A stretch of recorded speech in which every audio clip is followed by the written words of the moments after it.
ভারতবর্ষ মানে কোনো আর্ট পেপারে আঁকা জল রঙের মানচিত্র নয়। ভারতবর্ষ মানে শুধু হর্ষবর্ধন কিংবা বাবরের বিজয় বার্তা নয়। ভারতবর্ষ মানে বিজয় সিংহের সিংহল জয়ের সেই ফ্যাসিস্ট গৌরব গাথা নয়। ভারতবর্ষ মানে শুধু মীনাক্ষীপুরম কিংবা জামা মসজিদ নয়। ভারতবর্ষ মানে নেহেরুজির বংশানুবৃত্তি কিংবা জিন্না সাহেবের সেই অলিখিত শ্বেতপত্র নয়।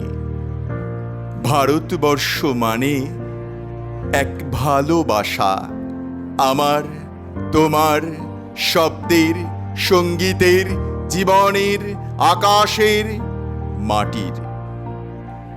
আমাদের প্রাইমারি স্কুলের কলু খাঁ সাহেব সাদা ধবধবে দাড়ি, মাথায় ফেচ, ডিল করাতেন আমাদের। ডান বা ডান বা ডান বা সস্নেহে সতর্ক করতেন, বাবা সকল পা আর হাত মিলিয়ে মিলিয়ে ফেলো, মিলিয়ে মিলিয়ে ফেলো। সেই কলু খাঁ সাহেবের গোড়ের মাটিতে আজ ফেরেশতার হাসি ভারতবর্ষের চিরাগ হয়ে জ্বলছে। বদ্রু মিয়া তার হাতের কর্ণিকে শিব মন্দিরের গায়ে কত ফুল কাটা, আর তার জোগাড়ে হয়ে মশলা মাখছে ঈশান বাউরি। নেয়ামত শেখ আর গোকুল মাহাতো এক পাটাতনে ধান ঝাড়ে, সোনালী গোবিন্দ ভোগে খামারে ঠিকরে পড়ে সোনালী আলো। পদন মাঝি দাঁড় টানতো যুবতী গঙ্গায়, বৈঠা ধরতো হোসেনুর মাঝি, বলতো সামলে চলো মাঝি, সামলে চলো। ছামুতে কাঁচা খাকির গাং, সোরাবালির চর আর ঘূর্ণিঝড়ার ঘাট, সামলে চলো মাঝি, সামলে চলো। আমার ভারতবর্ষে কোনো গেরুয়া রাজনীতিবিদ কিংবা ইমামের নির্দেশিকা নেই।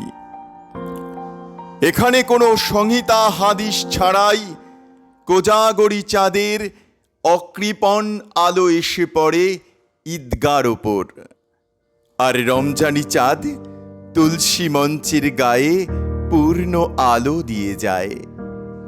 আমার ভারতবর্ষ মানে রবি ঠাকুরের মধ্যে নজরুল। আমার ভারতবর্ষ মানে রবিশঙ্কর আর আলী আকবরের যুগলবন্দি।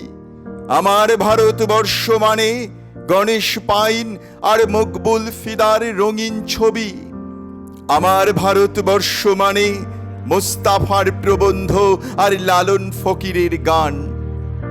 আমার ভারতবর্ষে আমি শুনেছি মোহাম্মদ রফির সঙ্গে লতার ডুয়েট, দেখেছি পাল্লা দিয়ে আজহারের সঙ্গে শচীনের দৌড়, খেলার মাঠের প্রান্তে দাঁড়িয়ে শুনেছি নঈমুদ্দিনের তদারকি চিৎকার, বিজয়ন, আকিল, কুলজিৎ, বাইচুং। মাঠটাকে আরো বড় কর, মাঠটাকে আরো বড় কর। মাঠ দিন দিন ছোট হয়ে যাচ্ছে, ভারতবর্ষের মাঠ দিন দিন ছোট হয়ে যাচ্ছে। মাঠটাকে আরো বড় করা দরকার, ভারতবর্ষের মাঠটাকে আরো অনেক অনেক বড় করা দরকার।